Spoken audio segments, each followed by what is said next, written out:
సౌజన్య sir. నా బాబు పేరు T Lohit, 3rd class చదువుతున్నాడు.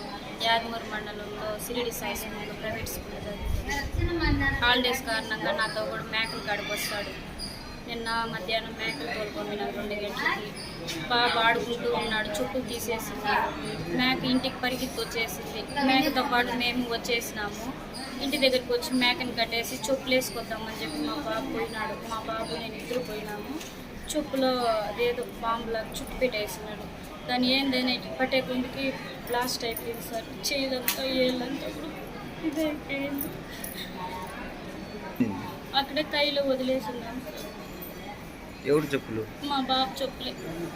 దానికి బాంబు చుట్టు పెట్టారా? అవును సార్, దాంట్లో పెట్టేసినారు సార్. ఎప్పుడు అది చెప్పులు ఏమని వదిలినారు? తెలియదని చెప్పి తీసేపోయి అట్లా పేలిపోయింది. చెప్పులు ఎప్పుడు వదిలినారు?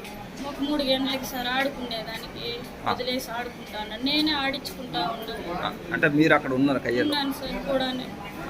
ఆ చెప్పులు వదిలేసి మళ్ళీ బయటకు వచ్చినారా మీరు? కైలోనే ఆడుకుంటా ఉన్నాం సార్. మేక పరిగెత్తి ఇంటికి వచ్చేసే కొందుకు మేకతో పాటు వచ్చేసినాం ఇద్దరు. మళ్ళీ రిటర్న్ చుట్టూ వేసుకుందామని చెప్పి పోయినాము. అది ఏమో చుట్టు పెట్టేసినారు. ఏంది దాన్ని ఇటు పట్టే కొందుకు అట్లా పేలిపోయింది సార్. హెల్ప్ చేయండి. మీరు పక్కనే ఉన్నారు? నేను పక్కనే ఉన్నాను సార్. వెంటనే అక్కడ గవర్నమెంట్ హాస్పిటల్ తీసుకున్నారు, ఇక్కడికి చిత్తూరు వచ్చినారు. నేరుగా వచ్చేసిందని సార్ తీసుకొని పోలీసులు ఏమైనా కంప్లైంట్ ఇచ్చారా? ఇచ్చినాను సార్.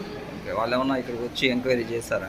చేయనారు సార్. నైట్ వచ్చినారా. ఓకే, ఇప్పుడు కూడా ఊర్లోకి వెళ్తానన్నారు. అంటే ఎవరు పెట్టారని తెలియదు. తెలియట్లేదు సార్.